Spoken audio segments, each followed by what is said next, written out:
Subscribe करिए HiFi study channel को, bell icon को प्रेस कीजिए लेटेस्ट वीडियो अपडेट सबसे पहले पाने के लिए। Hello student, welcome back HiFi study changing the way of education. Friends, आज हम लोग साधारण ब्याज को डिस्कस करने वाले हैं। जैसा कि मैंने आपसे कल बताया था कि हम अब पेपर सॉल्व करने के पहले 3 टॉपिक बहुत अच्छे से डिस्कस करेंगे। उसमें से पहला मेरा टॉपिक है साधारण ब्याज। साधारण ब्याज को आज हम लोग बहुत अच्छे से बहुत डीपली समझेंगे। इससे अब आपका कोई भी क्वेश्चन नहीं छूटेगा। तो साधारण ब्याज को इंग्लिश में कहते हैं सिंपल इंटरेस्ट। इंग्लिश में कहते हैं सिंपल इंटरेस्ट, या इसको समझने के लिए हम लोग SI भी कहते हैं। एस से मेरा बनता है सिंपल, आई से बनता है इंटरेस्ट, मतलब साधारण ब्याज। तो साधारण ब्याज में कुछ चीज़ें होती हैं जो हमको समझना ज़रूरी होता है। पहली चीज़ हमारी आती है मूलधन। पहली चीज़ मेरी आती है मूलधन। ये मूलधन क्या होता है? तो मूलधन हमारा वह धन होता है, मूलधन मेरा वह धन होता है, वह धन होता है जिसमें ब्याज नहीं जुड़ा होता है, जिसमें ब्याज नहीं जुड़ा होगा, जिसमें ब्याज नहीं जुड़ा होता है, वही होता है मेरा मूलधन। वह क्या होता है? मेरा मूलधन। अभी हम इसको उदाहरण से भी समझेंगे, अभी समझ रहे हैं केवल ऐसे। दूसरा है मेरा मिश्र धन। दूसरा है मेरा मिश्र धन। अब मिश्र धन क्या होता है? देखो, मूलधन का जस्ट अपोजिट मेरा मिश्र धन होता है। मूलधन में क्या होता है? ब्याज नहीं जुड़ा होता है, लेकिन मिश्र धन में क्या होता है? ब्याज जुड़ा होता है। मिश्र धन में ब्याज जुड़ा होता है। अभी यहाँ से नॉर्मली क्वेश्चन कभी कभी पूछ लेता है, एकदम हल्का सा क्वेश्चन, लेकिन अगर आपको पता नहीं मूलधन मिश्र धन के बारे में, तब आप उस क्वेश्चन को नहीं बता सकते हैं। इसीलिए आपको मूलधन और मिश्र धन जानना जरूरी है। मूलधन पता हो गया क्या होता है? मूलधन वह धन होता है जिसमें हमारा ब्याज नहीं जुड़ा होता है। मिश्र धन क्या होता है? तो मिश्र धन मेरा वह धन होता है जिसमें ब्याज जुड़ा होता है। फिर तीसरा जो पॉइंट आता है वह होता है मेरा ब्याज। वह क्या होता है? मेरा ब्याज। अब ब्याज क्या होता है? देखो, जब कोई हम राशि को, पैसों को किसी को या कहीं बैंक पर जमा करते हैं, तो बैंक क्या करता है? उसमें से जो रुपए अधिक ऐड करके देखता है। जैसे कि बैंक में मैंने 500 रुपये आज की तारीख को जमा किए, यानी कि मैंने 16 तारीख को 500 रुपये जमा किए, और यही मैं अगले महीने की 16 तारीख को रुपये निकाला, तो मुझे 555 रुपये बैंक से मिले।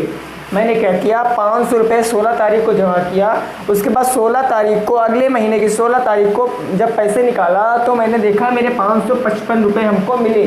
तो ये जो 5 रुपये आपको ज़्यादा मिले हैं, इसी को कहते हैं ब्याज। क्या ये जो 5 रुपये आपको ज़्यादा मिले, ये क्या है? यही है तुम्हारा ब्याज। तो ब्याज क्लियर हो गया ना। फिर बात आती है मेरी दर की। एक होता है दर। अब दर क्या कहते हैं? देखो, जब बैंक में हम लोन लेने जाते हैं या फिर हम किसी प्रॉपर व्यक्ति को पैसे देते हैं, तब क्या है, उससे अपनी बात को फाइनल करते हैं कि मैं आपसे इतने % की दर से ब्याज लूँगा। कहने का मतलब हम कहते हैं भैया मैं 4% की दर से ब्याज लूँगा, या कोई कहता है 8% की दर से, या कोई कहता है 12% की दर से, ऐसे करके 15%। बहुत से लोग कहते हैं हम इतने % की दर से ब्याज लूँगा। तो जब वो हमारा जहाँ परसेंटेज का चिन्ह आ जाता है, वही मेरा दर होता है। जो मेरा परसेंटेज में लिखा होगा वही मेरा दर होगा। इतना क्लियर हो गया ना हमारा दर क्या होता है। फिर आता है समय। फिर आता है हमारा समय। अच्छा, किसी को हम पैसे देंगे या बैंक हमको पैसे देगा, तब क्या होगा कि एक टाइम वो फिक्स करेगा। एक टाइम वो फिक्स करेगा क्या, कि इतने दिन में आपको पैसे अदा करना है। या मैं किसी को पैसे दूंगा तो मैं उससे कहूँगा कि आप 2 साल में हमको पैसे वापस कर देना, या 3 महीने में पैसे वापस कर देना। ऐसे करके कुछ समय मिलता है, तो उसी को हम लोग क्या कहते हैं? समय। उसी को क्या कहते हैं हम लोग? समय। तो इतना क्लियर हो गया ना। अब हम लोग फार्मूला देखेंगे, हमारा साधारण ब्याज का फार्मूला क्या होता है। साधारण ब्याज का फार्मूला को एक एक करके, एक एक बिंदु को हम लोग अच्छे से समझेंगे। उसके बाद कुछ उदाहरण से सॉल्व करेंगे अपने क्वेश्चनों को, ताकि आपका जो टॉपिक है साधारण ब्याज का, वो एकदम से क्लियर हो जाए। देखो, साधारण ब्याज का जो फार्मूला होता है, आपको ये फार्मूला लिख लेना है। जिन बच्चों को याद नहीं है वो लिख लें। साधारण ब्याज का फार्मूला होता है आपका मूलधन गुणे दर गुणे समय, और बटे का आपका हो जाता है 100। क्या हो जाता है? मूलधन गुणे दर गुणे समय बटे का 100। अब इंग्लिश में इसको कहते हैं SI बराबर P into R into T बटे का 100, इसको कहते हैं P into R into T बटे का 100। अभी आप इसमें से एक फार्मूला याद कर लीजिए, वो आपको एकदम क्लियर हो जाएगा। देखो P से मेरा होता है प्रिंसिपल, P से होता है प्रिंसिपल जिसको हिंदी में क्या कहते हैं मूलधन, R से मेरा होता है रेट जिसको हिंदी में कहते हैं दर, T से मेरा होता है टाइम जिसको हिंदी में कहते हैं समय, 100 तो 100, SI तो मैंने बता दिया सिंपल इंटरेस्ट यानी कि साधारण ब्याज। अब इसको देखो हम लोग कितनी आसानी से अपने क्वेश्चनों को सॉल्व करेंगे। एक क्वेश्चन मैं लिख रहा हूँ यहाँ पर, उदाहरण के लिए लिख रहा हूँ, जिस टाइप के कल क्वेश्चन थे ठीक उसी टाइप के क्वेश्चन मैं आप बताऊँगा ताकि आपका कॉन्सेप्ट एकदम क्लियर हो जाए। मैंने कहा 1500 रुपये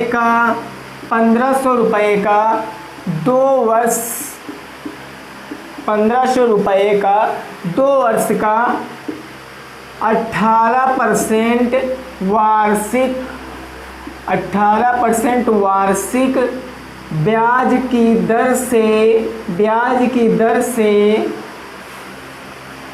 की दर से कितना ब्याज होगा। आपका क्वेश्चन क्या है कि 1500 रुपये का 2 वर्ष का 18% वार्षिक ब्याज की दर से कितना ब्याज होगा। तो सबसे पहले हम क्या करते हैं, नॉर्मल वाले क्वेश्चनों में क्या करते हैं, जो हमको दिया है पहले उसको लिखते हैं। अच्छा, यहाँ पर वर्ष दिया गया तो वर्ष का मतलब क्या होता है समय, क्योंकि अभी मैंने बताया वर्ष में दिया होगा, महीनों में दिया होगा, दिनों में दिया हो सकता है, तो समय है। सबसे पहले मैं यहाँ पर लिख लूँगा समय, मेरा समय कितना दिया गया है 2 वर्ष। इसी तरह आपको क्वेश्चनों को लिखना है। उसके बाद परसेंटेज, जब कभी प्रतिशत का चिन्ह लगा मिले इस टाइप के क्वेश्चनों में तो समझ जाओ कि वो हमारे दर हैं। तो मेरा हो जाएगा दर बराबर कितना हो जाएगा 18%, दर मेरा हो जाएगा 18%। उसके बाद अब बचा आपका ये बचा आपका 1500, इसको कहते हैं हम लोग मूलधन, इसको क्या कहते हैं मूलधन, क्योंकि इसी धन को हमने क्या किया पैसों में किसी को दिया है 2 वर्षों के लिए, तो ये मेरा हो जाएगा मूलधन। मूलधन कितना है 1500 रुपये। देखो एक बार फिर से रिवीजन करते हैं क्या कि समय कितना था 2 वर्ष, दर मेरी थी 18%, मूलधन मेरा था 1500 रुपये। अब हम लोग अपना फार्मूला लगाएंगे। मेरा फार्मूला क्या होता है, देखो फार्मूला बच्चा क्या लिखा है मूलधन गुणे दर गुणे समय बटे का 100। तो मैं लिखूंगा यहाँ पर मूलधन गुणे दर गुणे समय बटे का मेरा कितना हो जाएगा 100। मूलधन मेरा कितना है, मूलधन मेरा है 1500, तो मैं मूलधन के स्थान पे लिखूंगा 1500 गुणे दर मेरी कितनी है, दर है 18। अब एक चीज़ आप मत सोचना कि सर यहाँ प्रतिशत का चिन्ह लगा है, इसको बटे में तो 100 लिखेंगे, तो बिल्कुल नहीं, क्योंकि यहाँ पर बटे में 100 ऑलरेडी ही है। क्योंकि यहाँ पर दर जब आप फार्मूले को देखो तो दर में तुम्हारा प्रतिशत तो लगा नहीं है। अभी दर में इस टाइप का होता है, यहाँ पर प्रतिशत लगा होता तो बटे 100 यहाँ पर ना लिखा होता, लेकिन यहाँ पर प्रतिशत नहीं लिखा वही प्रतिशत क्या आ गया है बटे में हो गया है 100। तो इतना क्लियर। मैंने लिखा मूलधन, अपनी दर लिख लिया, कितनी है मेरी दर 18%, गुणे समय कितना है मेरा 2 वर्ष, बटे कितना हो जाएगा मेरा 100। इतना हो गया ना। अब करना क्या है आपको, अब करना है यहाँ पर जितने जीरो नीचे से ऊपर जैसे कट जाए पहले उसको काट लो। देखो मैंने एक जीरो से एक जीरो काट दिया, फिर 2 जीरो से दूसरे जीरो को काट दिया, मेरा नीचे कितना बचा एक जब बचे तो उसका कोई मतलब नहीं होता है। क्यों नहीं होता है, क्योंकि सभी संख्याओं के नीचे हम लोग बटे 1 मान सकते हैं। क्यों, क्योंकि सभी प्राकृतिक संख्याओं के नीचे बटे 1 मान सकते हैं, ऐसा गणित का रूल होता है। तो हम इसका गुणा करेंगे, 15 का 18 से गुणा करेंगे, जितना आएगा उसको 2 से गुणा कर देंगे। मैंने किया 18 दूना 36, अब 36 का 15 से गुणा कर लेंगे, मेरा आंसर आ जाएगा 36 गुणे 15 करेंगे तो 5 6 का 30 का 0 हासिल आ गया 3, 5 3 15, 6 कम 6 15 6 21, 21 3 24 का 4 हासिल आया 2, 3 1 कम 3 2 5। तो मेरा जो आंसर आएगा वो कितना आ जाएगा 540 रुपये। कितना आएगा 540 रुपये। इतना क्लियर हो गया ना, 540 रुपये। अब यहाँ से एक बात और याद रखना, कभी कभी क्वेश्चन ऐसे भी पूछ लेता है, यहाँ पर ब्याज ना कहकर, यहाँ पर ब्याज पूछा गया ना क्वेश्चन में, लेकिन यहाँ पर ब्याज ना कहकर यहाँ पर अगर मिश्र धन पूछ लेता, क्या पूछ लेता यहाँ पर मिश्र धन, अगर यहाँ पे पूछ लेता मिश्र धन बताओ, तब आप क्या करते। देखो मैंने बताया, आपने जो निकाला है ये साधारण ब्याज निकला है ना, 540 रुपये आपने निकाला, साधारण ब्याज निकला है। और मिश्र धन पूछता तो मिश्र धन में होता क्या है, मिश्र धन में मेरा ब्याज जुड़ा होता है, जुड़ा होता कि नहीं जुड़ा होता। तो मेरा पास धन कितना था, पहले मूलधन कितना था 1500, अगर इसमें 540 जोड़ दूंगा, ब्याज को जोड़ दूंगा, वो मेरा मिश्र धन बन जाएगा। तो फार्मूला याद रखो, या आप ऐसे ही लगा सकते हो, मिश्र धन बराबर होता है मूलधन प्लस का ब्याज। मूलधन मेरे पास कितना था 1500, तो मैंने लिख दिया 1500। ब्याज कितना था, ब्याज था मेरे पास 540, मैंने लिख दिया 540। अब इसको हम लोग जोड़ेंगे तो 15 5 20 यानी कि 2040 रुपये आ जाएगा क्या मेरा मिश्र धन। देखो ये मैं सब निकाल के बता रहा हूँ। अगर मिश्र धन पूछेगा तो आपको इतना काम और करना पड़ेगा, अगर मिश्र धन नहीं पूछेगा तो यही आपका आंसर हो जाएगा। बस क्वेश्चन को मन से पढ़ना है कि जब ब्याज पूछेगा तब ये आपका आंसर होगा, क्योंकि ये साधारण ब्याज मैंने निकाला है। देखो यहाँ पर साधारण ब्याज बराबर इतना, ये होगा आपका साधारण ब्याज, लेकिन अगर मिश्र धन पूछेगा तो ये होगा मिश्र धन। देखो हो सकता है इस क्वेश्चन में टाइम लगा हो सकता है इस क्वेश्चन में टाइम लगा हो, क्योंकि इस क्वेश्चन को आपको समझाना था, क्योंकि जिस चीज़ का बेस मजबूत नहीं होता है तो आप उसके लॉन्ग सवालों को नहीं सॉल्व कर सकते हैं, इसीलिए बेस आपको बताना था। तो मैंने यहाँ पर थोड़ा समय लेकर आपको समझाया है। अब देखते हैं अपना दूसरा एग्जाम्पल मेरा क्या है। अभी देखना धीरे धीरे हम लोगों की स्पीड एकदम से तेज़ हो जाएगी, इतनी तेज़ स्पीड हो जाएगी कि आपका टाइम बहुत ज़्यादा बचने वाला है। कब बचने वाला है, जब आप वीडियो को एकदम मन से देखेंगे और साथ में तैयारी भी करते रहेंगे, साथ में आप तैयारी भी करते रहेंगे, तभी पढ़ाई का मज़ा आएगा, अदरवाइज़ आपको मज़ा नहीं आएगा। देखिए सेकंड नंबर एग्जांपल मैंने कह दिया, 2700 रुपये का 13% ब्याज दर से 13% ब्याज दर से 5 वर्ष बाद कितने 5 वर्ष बाद कितने रुपए मिलेंगे, 5 वर्ष बाद कितने रुपए मिलेंगे। क्वेश्चन को मन से पढ़ना, इस टाइप के क्वेश्चनों को पहला काम आपको मन से पढ़ना, क्योंकि जब आप मन से पढ़ोगे तभी वहाँ पर समझ पाओगे कि वहाँ पर ब्याज पूछा है कि वहाँ पर मिश्र धन पूछा है। इस क्वेश्चन को पढ़ते हैं, 1500 रुपये का 13% ब्याज दर से 5 वर्ष के बाद कितने रुपए मिलेंगे, कितने रुपए मिलेंगे। तो देखो भैया, जब होता ये है कि मैं कोई बैंक है, किसी बैंक में मैंने क्या किया 200 रुपये जमा कर दिए, किसी बैंक में मैंने 200 रुपये जमा कर दिए, तो बैंक हमको क्या करेगा, बैंक से जब हम कुछ समय बाद 1 साल 2 साल या कुछ महीनों बाद पैसे निकालेंगे तो वो हमको कुछ ज़्यादा रुपए देगा, यानी वो मेरे रुपए तो पहले जो मैंने जमा किया तो वो तो वापस ही करेगा, साथ में कुछ रुपए ऐड करके देता है। तो जो रुपए ऐड करके देता है उसको ब्याज कहते हैं, लेकिन जो ब्याज को घटा के रुपए प्राप्त होते हैं वो मेरा खुद का धन होता है, जो कि मैंने वहाँ पर जमा कर रखा था। कहने का मतलब, जब हम पैसे जो हमको मिलेंगे या हम किसी को देंगे पैसे, तो मैंने जितना उससे लिया वो तो दूंगा ही दूंगा, साथ में जितने % दर से ब्याज देना है वो भी तो दूंगा। तो इतनी बात क्लियर। चलिए क्वेश्चन को सॉल्व करते हैं, देखते हैं क्वेश्चन मेरा कैसे लगेगा। तो बात करें, सबसे पहले हम यहाँ पर लिखेंगे क्या क्या हमको दिया गया। यहाँ पर मूलधन कितना दिया गया है 2700 रुपये, मूलधन कितना दिया गया है 2700 रुपये। उसके बाद हमको दर कितनी दी गई है 13%, क्योंकि जहाँ परसेंट का चिन्ह मिल जाए पकड़ लो वही मेरी दर है। उसके बाद मेरा समय कितना दिया गया है, समय दिया गया है मेरा 5 वर्ष, समय दिया गया है 5 वर्ष। फार्मूला लगाएंगे, फार्मूला होता है मेरा मूलधन गुणे दर गुणे समय बटेगा क्या हो जाता है मेरा 100। मूलधन मेरा कितना है, मूलधन है मेरा 2700, तो मूलधन के स्थान पर 2007 को फिल कर देंगे। फिर गुणे का चिन्ह है तो गुणे का चिन्ह, दर कितनी है 13 गुणे मेरा समय कितना है 5 वर्ष बट्टे का कितना हो जाएगा मेरा 100। मैंने क्या किया, 1 0 से 1 0 काट दिया, 1 0 से 1 0 काट दिया। अब ऊपर जितना बचा गुणा कर लो, 13 × 5 = 65, 5 तिया 15 के 5 हासिल आ गया 1 और 5 एकम 5 1 6 तो 13 25 कितना आ गया 65। अब इतना का मैंने गुणा किया 65 आया तो 65 इधर 27, 65 गुणा 27 हो गया। 65 का अगर हम लोग 27 से गुणा करेंगे तब देखो 7 25 35 का 5 हासिल आ गया 3, 7 छंग 42 और 5 गुना 10 42, 10 52, 52 और 3 55 का 5 हासिल आया 5, 5 6 दूनी 12, 12 5 17। कितने रुपए आ गए 1755 रुपए आए। कितने रुपए आए 1755 रुपए। ये मेरा आया क्या है, ये मेरा आया है साधारण ब्याज आया है कि नहीं आया है। लेकिन क्वेश्चन में हमसे पूछा क्या है कि कितने रुपए मिलेंगे। अभी मैंने आपसे बताया है कि जब बैंक में हमने रुपए जमा कर रखा है तो ब्याज तो मेरे को मिलेगा ही मिलेगा भाई, ब्याज तो मिलेगा। साथ में जो मेरे रुपए थे जो मैंने जमा कर रखा था वो भी तो बैंक वापस करेगा, मेरे को वापस करेगा वो रुपए, साथ में ब्याज।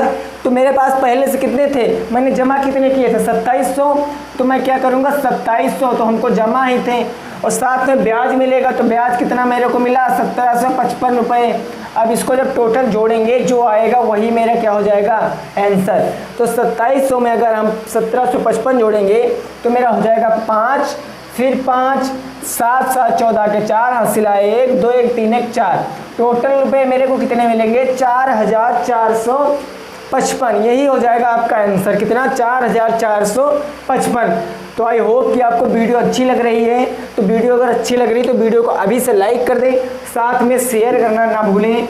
चलिए देखते हैं हम लोग अपना अगला क्वेश्चन। अगला क्वेश्चन हमारा क्या है, देखो बस आपको अच्छे से पढ़ना है, अच्छे से पढ़ना। मैं नहीं कहता कि फार्मूला आप याद करो, मैं किसी भी क्वेश्चन का फार्मूला याद करने के लिए आपको नहीं कहूँगा।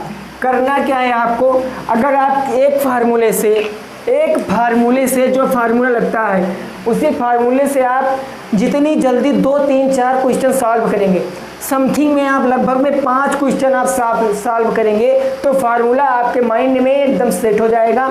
उसको याद करने की ज़रूरत नहीं है, बस आप 5 क्वेश्चनों को लिखिए। देखिए आप कुछ बच्चों के पास हो सकता है कि किताबें ना हो, तो करना कुछ नहीं है, अपने मन से क्वेश्चन बनाओ।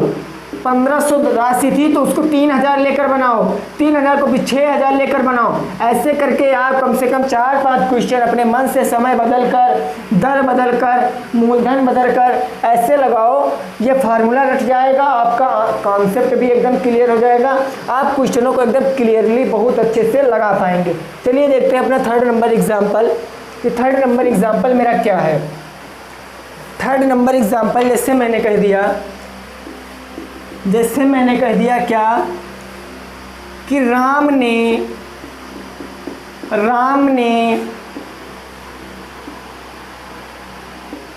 5100 रुपये श्याम को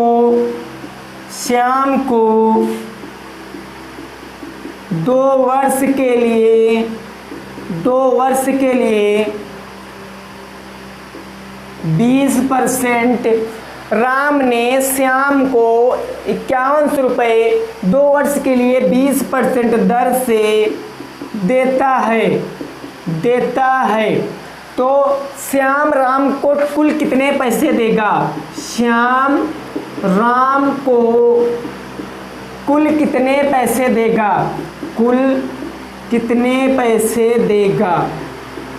अब इसको कैसे सॉल्व करेंगे, देखो यहाँ पर क्या कह रहा है, क्वेश्चन को सही से पढ़ना है कि राम नाम का कोई व्यक्ति है जिसने श्याम को 5100 रुपये या 5100 रुपये 2 वर्ष के लिए 20% की दर से उधार देता है। फिर 2 वर्ष बाद श्याम राम को कुल कितने पैसे देगा। अच्छा, कुल की बात आ गई, तब यहाँ पर थोड़ा सा दिमाग लगाओ, क्या निकालेंगे। यहाँ पर मिश्रधन हम बताएंगे कि यहाँ पर ब्याज बताएंगे। तो यहाँ पर देखो भैया, जब श्याम इसको पैसे वापस करेगा तो ये तो रुपए वापस ही करेगा पहले, साथ में 2 वर्ष का जो ब्याज मिलेगा वो भी तो वापस करेगा कि नहीं वापस करेगा, कि केवल उतने ही पैसे वापस करेगा, नहीं तो वो भी पैसे वापस करेगा। तब इसको सॉल्व करते हैं। मेरा मूलधन कितना है, जल्दी से बताइए, मेरा मूलधन है कितना 5100 रुपये। उसके बाद मेरी दर कितनी है, कितने दर से वो ब्याज लेगा, तो दर है मेरी 20%। फिर समय हमारा कितना है, समय है बेटा 2 वर्ष। उसके बाद हमको बताना है कि कितने रुपए मिलेंगे। फिर हम यहाँ अपना फार्मूला लगा लेंगे। फार्मूला मेरा क्या होता है, फार्मूला होता है मूलधन गुणे दर गुणे समय बटे का 100। अब यहाँ पर रखेंगे मूलधन के स्थान पर मूलधन कितना है मेरा 5100 रुपये, दर है मेरी 20, समय है मेरा 2 बटे का कितना है 100, 1 0 से 1 0, 1 0 से 1 0, 20 का अगर 2 से गुणा करेंगे तो 20 दूना 40, फिर 40 गुणे 51। अब 51 को हम लोग 40 से मल्टीप्लाई करा लेंगे, मेरा आंसर आ जाएगा 0 0 हो गया। फिर 4 1 हो गया 4, 4 पंचे कितना हो गया 20, ये हो गया मेरा कितना आ गया 20 40, यानी कि 2040। ये आया 2040, क्या ये मेरा आ गया ब्याज। ब्याज आया कि नहीं आया बच्चा 2040। और हमको बताना क्या है कि कुल कितने पैसे देगा। देखो जब श्याम राम को पैसे देने जाएगा तो 2040 रुपये देगा, क्योंकि ये ब्याज है, साथ में उसके भी तो पैसे देगा जो उसे लेकर आया था, कितने 5100 रुपये। तो अगर 2040 में मैं 5100 रुपये ऐड कर दूं तो जो आएगा वही मेरा क्या होगा आंसर। यहाँ पर 5000 और 2000 हो गए 7000, तो कितना आंसर आएगा 7140। 7140 रुपये कौन देगा, श्याम देगा, किसको, राम को। यही हो गया मेरा आंसर। तो इतना आपको समझ में आया ना कि राम श्याम यानी कि मूलधन दर गुणे समय बटे का 100।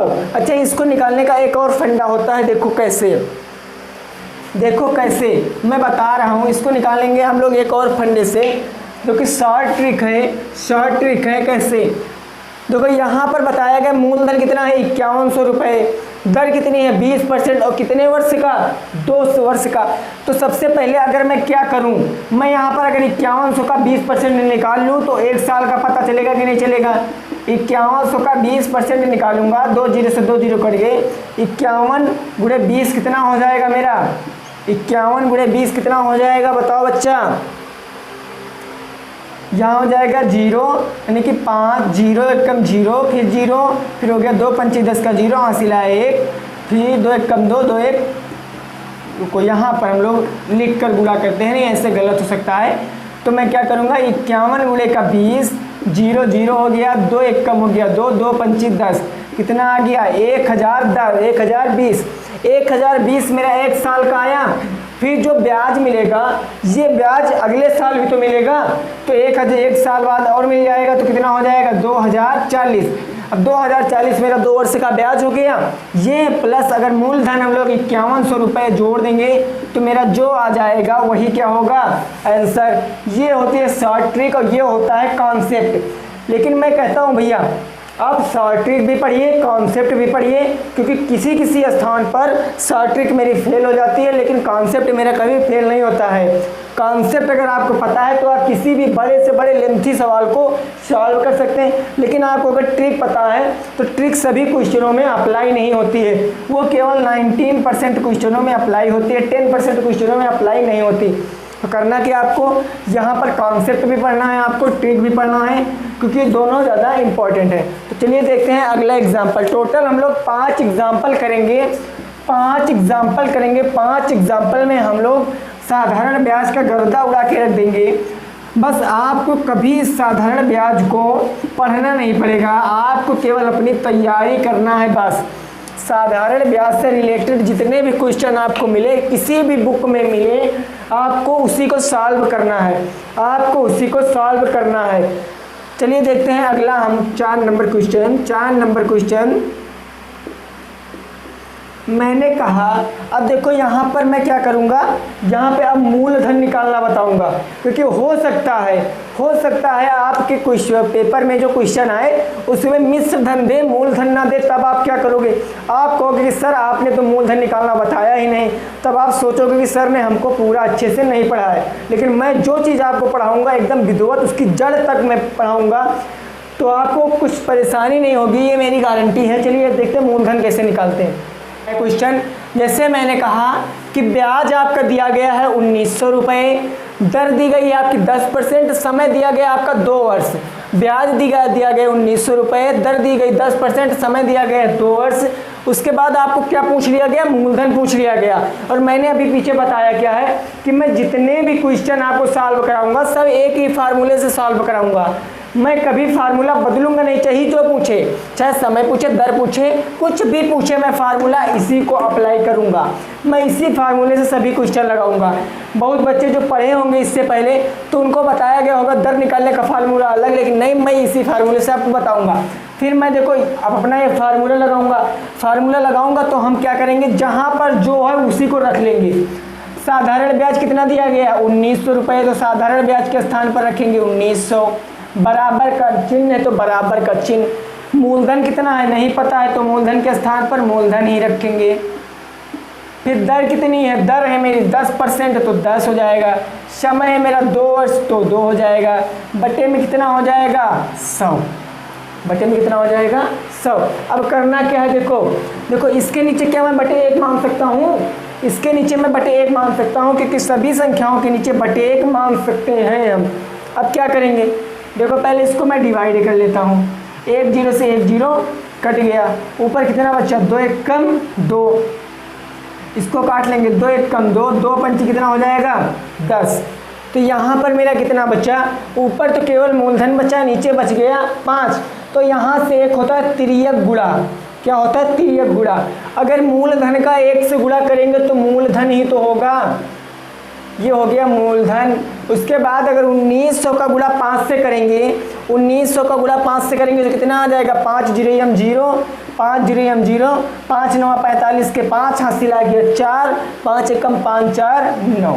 लो भैया मूलधन मेरा आ गया कितना, 9500 रुपये। कितना आ गया, 9500 रुपये क्या आ गया, मूलधन। देखो यही मैं फार्मूला लगाऊंगा सभी क्वेश्चनों में, हर क्वेश्चन में यही फार्मूला लगाऊंगा। मैं अपना फार्मूला चेंज नहीं करूंगा। क्वेश्चन चाहे जितना हार्ड हो या चाहे जितना इजी हो, फार्मूला अप्लाई यही करेंगे। आप भी करोगे अप्लाई, बस आप वीडियो को मज़े से देख